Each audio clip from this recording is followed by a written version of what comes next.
नमस्कार, आदाब। दुनिया अपडेट में आपका स्वागत है। आइए आपको दिखाते हैं क्या क्या घटा दुनिया में इस हफ्ते। लेकिन सबसे पहले एक नजर डालते हैं सुर्खियों पर। आतंकवाद के खिलाफ सीरिया में चल रही जंग में नया मोड़, रूसी सेना की वापसी।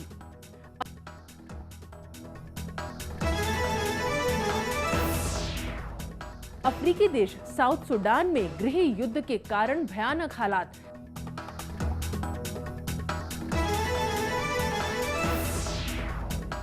और मुश्किल में ब्राजील की अर्थव्यवस्था, राष्ट्रपति डिल्मा रोसेफ के खिलाफ सड़कों पर उमड़ा जन सैलाब।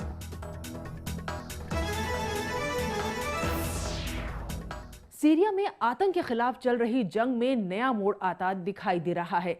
सीरिया में हवाई हमलों में शामिल रही रूसी सेना ने जंग से वापस हटने का फैसला किया है। राष्ट्रपति व्लादिमीर पुतिन ने अपनी सेना को सीरिया से वापस बुलाने के आदेश दिए हैं। रूस ने 5 महीने पहले सीरिया में सैन्य ऑपरेशन शुरू किया था। पुतिन के इस कदम से तमाम लोग हैरत में हैं। क्या ये पुतिन की नई चाल है या फिर अमेरिका का दबाव, जिसके चलते रूसी सेना को अपने पांव पीछे खींचने पड़े? जंग से जूझ रहे सीरिया में हर दिन मोर्चाबंदी होने की कोशिश होती है। ऐसे में यहां से अपनी सेना को वापस बुलाने का ऐलान करके पुतिन ने सबको हैरान कर दिया। पुतिन ने डिफेंस और फॉरेन मिनिस्टर के साथ लंबी मीटिंग के बाद ये फैसला लिया है। दरअसल रूस को सीरियाई राष्ट्रपति बशर अल असद का खास दोस्त और स्ट्रैटेजिक पार्टनर माना जाता है। रूस का कहना है कि सीरिया में उसका जो मकसद था उसे काफी हद तक हासिल किया जा चुका है, इसलिए वहां फौज रखने से अब कोई फायदा नहीं है। In my view, it was long-awaited move, and there are two reasons. One is military reason, and Russia is limited in its capacities and in military reserves, and it's not that easy to keep such an active operation. But second reason is political, and I would say that in my view, Mr. Putin did already get all political benefits, and now it's better to withdraw until cost will increase, until any accident can happen, and until risks will become too high. हालांकि ऐसा भी नहीं है कि Syria से रूस पूरी तरह पीछे हट गया है। रूस की आर्मी यूनिट्स फिलहाल सीरिया में मौजूद रहेंगी। उन्हें धीरे धीरे वहां से निकाला जाएगा। हालांकि पूरी तरह फौजें हटाने के लिए डेडलाइन तय नहीं की गई है। खास बात यह है कि सीरिया के पोर्ट ऑफ टार्टोस और हेमियन एयरबेस रूसी आर्मी के कब्जे में ही रहेंगे। पुतिन ने असद को खुद फोन करके रूस के फैसले की जानकारी दी। पुतिन ने कहा है कि हमारी फौज ने सीरिया में शांति बहाली के लिए जमीन तैयार कर दी है। Let me say it this way. Russia did not give direct advance notice of this decision to the United States. However, as you saw, the president had an opportunity. It was a previously scheduled telephone call with President Putin, and it was an opportunity for the two leaders to continue their discussions, both about the situation in Syria and about the situation in Ukraine. And we have long said that our priority in Syria is bringing about the political transition in that country that's long overdue. After all, it's the political chaos inside of Syria that is the root cause of so many of the problems that we're dealing with right now. Syria में संकट का हल निकालने के लिए Syria सरकार और विद्रोहियों के बीच बातचीत भी हो रही है। बहुत से लोगों का ऐसा मानना है कि पुतिन ने फौज वापसी का कदम पश्चिमी देशों से समझौते के तहत उठाया है। दरअसल पुतिन अपने दोस्त असद को अकेला नहीं छोड़ रहे हैं, लेकिन ये भी सही है कि वो अमेरिका और उसके साथियों से ज्यादा टकराव नहीं चाहते। सीरिया और इराक के कई हिस्सों पर सबसे खूंखार आतंकवादी संगठन ISIS का कब्जा है, लेकिन पुतिन का एजेंडा ISIS का खात्मा नहीं बल्कि असद सरकार को बचाना था। Any steps that help achieve a de-escalation of violence inside Syria and the prolongation of the cessation of hostilities is very important for the overall peace process and can reinforce the UN Special Envoy's efforts to find a political solution to the Syrian war, which is the ultimate objective. तमाम राजनीतिक विश्लेषकों को ऐसा लगता है कि Putin एक तीर से दो शिकार करने में कामयाब हुए हैं।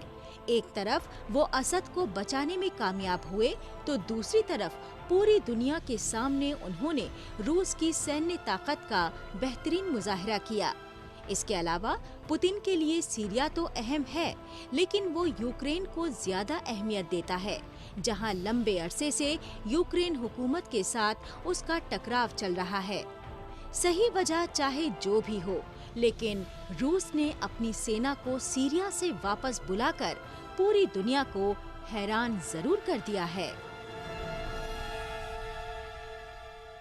अब वक्त है एक ब्रेक का।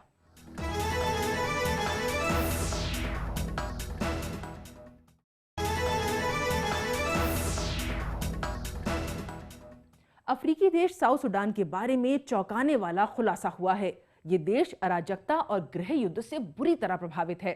सुडान से अलग होने के बावजूद साउथ सुडान की मुश्किलें कम नहीं हुई हैं, बल्कि इनमें लगातार इजाफा होता गया। संयुक्त राष्ट्र ने इस देश के बारे में एक रिपोर्ट में बताया है कि यहाँ गवर्नमेंट अपनी सेना को तनख्वाह नहीं देती, बल्कि उसने अपने फाइटर्स को सैलरी के बदले महिलाओं से रेप की इजाजत दी है।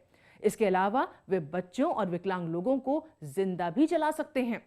ह्यूमन राइट्स पर संयुक्त राष्ट्र की नई रिपोर्ट में ऐसे ही चौंकाने वाले दावे किए गए हैं।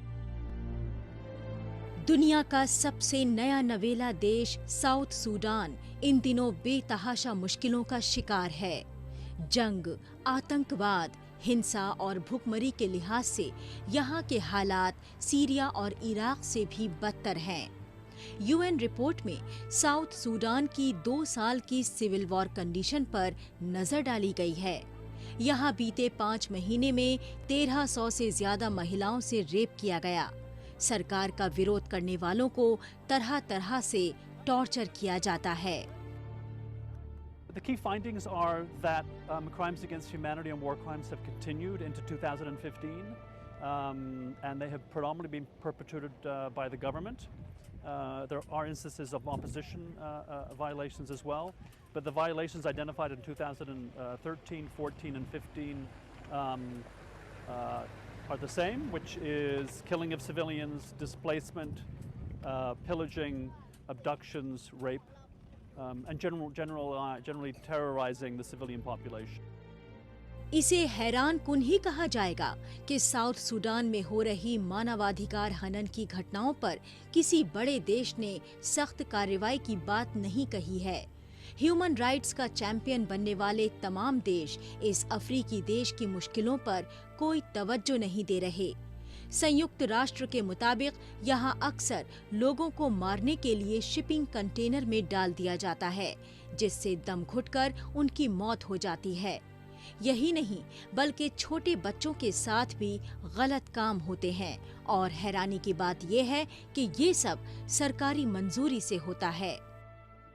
There were looting of people's properties, killing, raping, burning of houses. All this I witnessed with my eyes. As I'm speaking now, I can feel like crying, but as I'm a man, I cannot cry because my mother was shot during that crisis, and my father has left us to come here. South Sudan में 2 साल से चल रहे civil war में तकरीबन 50,000 लोग अब तक मारे जा चुके हैं। यहाँ क्रूड ऑयल भरपूर मात्रा में है और ये तेल उनकी गरीबी दूर कर सकता है, लेकिन आपसी लड़ाई की वजह से तेल उत्पादन ठप पड़ा है। खराब हालात की वजह से तकरीबन 22 लाख लोग विस्थापित हो चुके हैं और साथ ही सूखे के कारण अकाल जैसे हालात हो चले हैं। अब पेश है हमारा सेक्शन खबरें सुपरफास्ट। क्यूबा पर 52 सालों से अमेरिका द्वारा लगाए ट्रैवल बैन हटने के बाद अब वहां मीडिया और पर्यटक दोनों ही पहुंच रहे हैं। क्यूबा की राजधानी हवाना की नई तस्वीरें भी सामने आई हैं। 1961 में अमेरिका ने क्यूबा से कूटनीतिक संबंध तोड़ लिए थे, लेकिन पिछले साल उसने अपने नागरिकों को क्यूबा जाने की मंजूरी दी थी। इस बीच अमेरिकी राष्ट्रपति बराक ओबामा भी क्यूबा पहुंच रहे हैं। 1959 के बाद क्यूबा की यात्रा करने वाले वो पहले अमेरिकी राष्ट्रपति हैं। ओबामा की क्यूबा यात्रा से वहां के लोगों में उत्साह का माहौल है। उन्हें लगता है कि अब यहाँ हालात बदल रहे हैं। हाल ही में जापान की राजधानी टोक्यो में एक अवार्ड सेरेमनी का आयोजन हुआ। इसमें तमाम बिजनेस ऑपरेटर्स ने हिस्सा लिया। इसमें कई कैटेगरीज रखी गई थीं और हर एक कैटेगरी में इनाम था। फूड कैटेगरी में ऐसा ही अवार्ड एक चाइनीज रेस्टोरेंट को दिया गया। इसकी खासियत ये है कि यहाँ हलाल मीट परोसा जाता है। दक्षिण पूर्व एशिया से आने वाले पर्यटकों में ये रेस्टोरेंट काफी लोकप्रिय है। एक्टिविटी कैटेगरी में सबसे बड़ा पुरस्कार जेनरो-कुरो मत्सुनागा को मिला। वो अक्सर पर्यटकों को ये देखने का मौका देते हैं कि तलवार कैसे बनाई जाती है। इसके लिए आयरन सैंड को 1400 डिग्री सेल्सियस पर गर्म किया जाता है। वो पिछले 30 सालों में अब तक 1000 से ज्यादा उम्दा तलवार बना चुके हैं। प्राचीन जापानी समुराई योद्धा इसी तरह की तलवार प्रयोग किया करते थे। ट्रैवल बैन हटने के कुछ ही घंटे बाद पाकिस्तान के पूर्व राष्ट्रपति परवेज मुशर्रफ दुबई चले गए। हालांकि देश छोड़ने से पहले उन्होंने कहा कि वो जल्द ही वापस आएंगे। मुशर्रफ ने कहा कि मैं एक कमांडो हूं और अपने देश से प्यार करता हूं।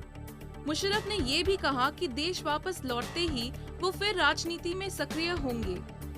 उन्होंने कहा कि मैं पिछले कई सालों से बीमार हूं और इलाज के लिए दुबई जा रहा हूं। इससे पहले पाकिस्तान के गृह मंत्री निसार अली खान ने ऐलान किया था कि सरकार ने मुशर्रफ से ट्रैवल बैन हटाने का फैसला किया है। निसार के मुताबिक मुशर्रफ ने अपने खिलाफ चल रहे सभी मामलों में पेश होने का वादा किया है। गौरतलब है कि मुशर्रफ पर 3 नवंबर 2007 को देश में इमरजेंसी लगाने के खिलाफ ट्रायल चल रहा है। अमेरिका के राष्ट्रपति चुनाव में रिपब्लिकन पार्टी की उम्मीदवारी के दावेदार डोनाल्ड ट्रंप दुनिया भर में सुर्खियां बटोर रहे हैं। लेकिन हाल ही में एक सर्वे सामने आया है जिसमें कहा गया है कि उनका राष्ट्रपति बनना दुनिया के लिए खतरनाक हो सकता है। इकोनॉमिस्ट इंटेलिजेंस यूनिट ने ट्रंप के राष्ट्रपति बनने को दुनिया के सामने मौजूद 10 सबसे बड़े जोखिम में गिना है। ट्रंप ग्लोबल इकोनॉमी के लिए मुश्किल पैदा कर सकते हैं और उनके राष्ट्रपति बनने से अमेरिका में राजनीति और सुरक्षा के खतरे भी पैदा हो सकते हैं। हालांकि EIU ने ऐसी संभावना नहीं जताई है कि ट्रंप हिलरी क्लिंटन को हरा सकते हैं, जिन्हें उनकी संभावित डेमोक्रेटिक प्रतिद्वंदी के तौर पर देखा जा रहा है। ट्रंप के राष्ट्रपति बनने को ब्रिटेन के यूरोपीय संघ छोड़ने या साउथ चाइना सी में लड़ाई छिड़ने से भी ज्यादा जोखिम भरा माना जा रहा है। और यहाँ पर हम लेंगे एक और छोटा सा ब्रेक।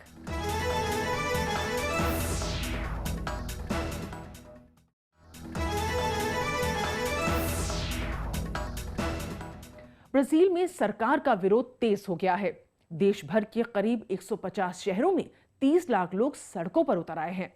सबसे ज्यादा 5 लाख लोग साओ पाउलो में जुटे। इसे ब्राजील के इतिहास का सबसे बड़ा प्रदर्शन माना जा रहा है। लोग भ्रष्टाचार के आरोपों से घिरी राष्ट्रपति डिल्मा रूसेफ को हटाने की मांग कर रहे हैं। दरअसल ब्राजील में हालात पिछले 25 सालों में सबसे ज्यादा खराब है। GDP माइनस में जा चुकी है। बिजनेस में 40% तक गिरावट आई है और अर्थव्यवस्था का बेड़ा गर्क हो चुका है। ब्राजील की सड़कों पर राष्ट्रपति डिल्मा के खिलाफ सैलाब उमड़ आया है। आए दिन ब्राजील के विभिन्न शहरों में डिल्मा के खिलाफ प्रदर्शन हो रहे हैं। इन प्रदर्शनों ने डिल्मा की नींद उड़ा दी है।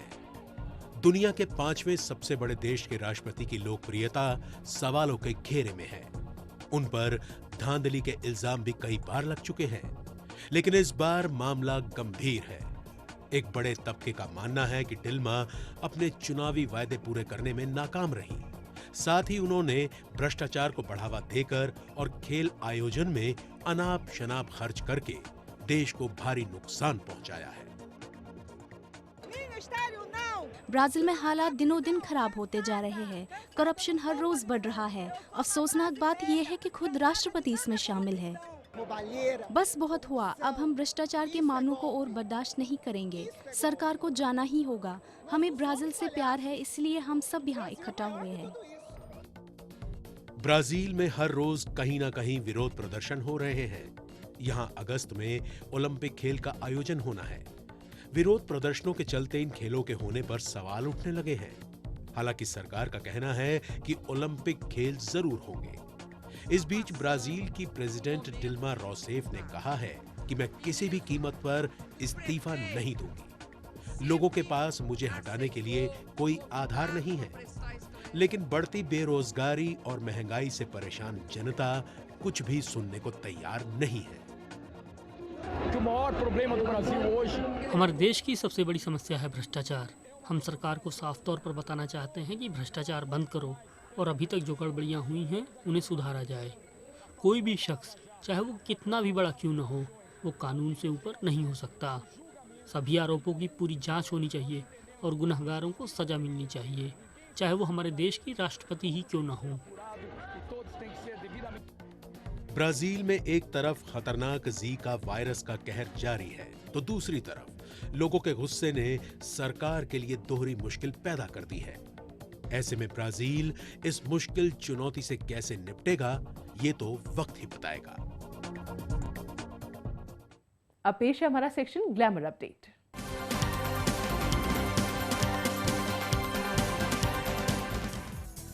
हॉलीवुड की मशहूर अदाकारा लिंडसे लोहान के बारे में चर्चा है कि उनकी हॉलीवुड में लौटने की कोई इच्छा नहीं है।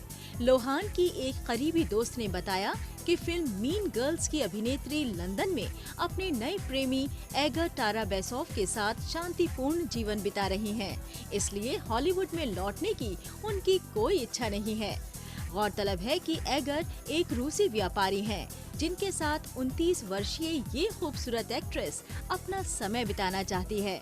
गौरतलब है कि लिंडसे लंबे अरसे से रुपहले पर्दे से गायब हैं और उन्हें लेकर कई कयास लगाए जा रहे हैं। पॉप सिंगर सेलेना गोमेज का तो सिंगिंग में जलवा है ही, साथ ही उनके फैंस की तादाद भी बहुत ज्यादा है। पूरी दुनिया में सेलेना के चाहने वाले मौजूद हैं। इसका सबूत है उनका इंस्टाग्राम पर नंबर 1 सेलिब्रिटी बनना। सोशल नेटवर्किंग साइट इंस्टाग्राम पर उनके लगभग 7 करोड़ फॉलोअर हैं। उन्होंने हाल ही में एक अन्य सेलिब्रिटी टेलर स्विफ्ट को पछाड़ दिया है। कम उम्र के बावजूद सेलेना की पॉपुलैरिटी काफी ज्यादा है। हालिया विवाद और बॉयफ्रेंड जस्टिन बीबर के साथ ब्रेकअप का भी उनकी लोकप्रियता पर कोई फर्क नहीं पड़ा।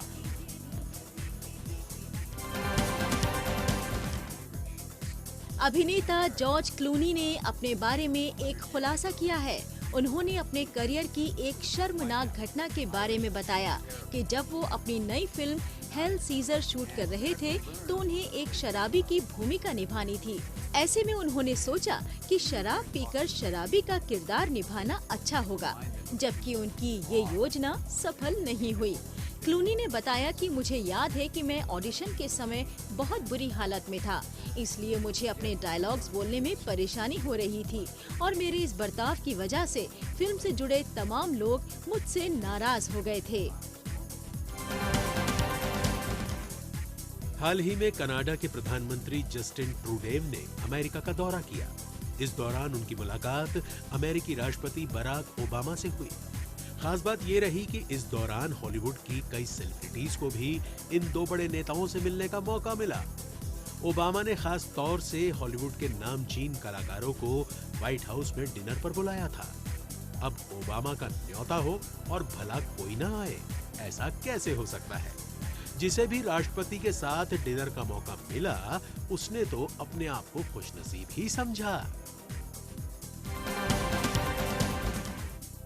मशहूर हॉलीवुड हीरोइन एंजेलिना जॉली जितना हॉलीवुड में मशहूर हैं, उससे ज्यादा वो अपने सामाजिक कामों के लिए जानी जाती हैं। अपने बिजी शेड्यूल से वक्त निकालकर जॉली सामाजिक कामों में लगी रहती हैं। इसलिए संयुक्त राष्ट्र ने उन्हें अपना ब्रांड एम्बेसडर भी बनाया है। हाल ही में एंजेलिना जॉली ने यूनान का दौरा किया और शरणार्थियों से मुलाकात की। उनकी मुश्किलें देखकर जॉली काफी निराश हुईं और उन्होंने यूरोप के तमाम राजनेताओं को अपनी जिम्मेदारी सही तरह से ना निभाने के लिए खूब खरी खोटी सुनाई। तो ये था दुनिया अपडेट। अगले हफ्ते फिर हाजिर होंगे और खबरों के साथ। तब तक के लिए दीजिए इजाजत। नमस्कार, खुदा हाफिज।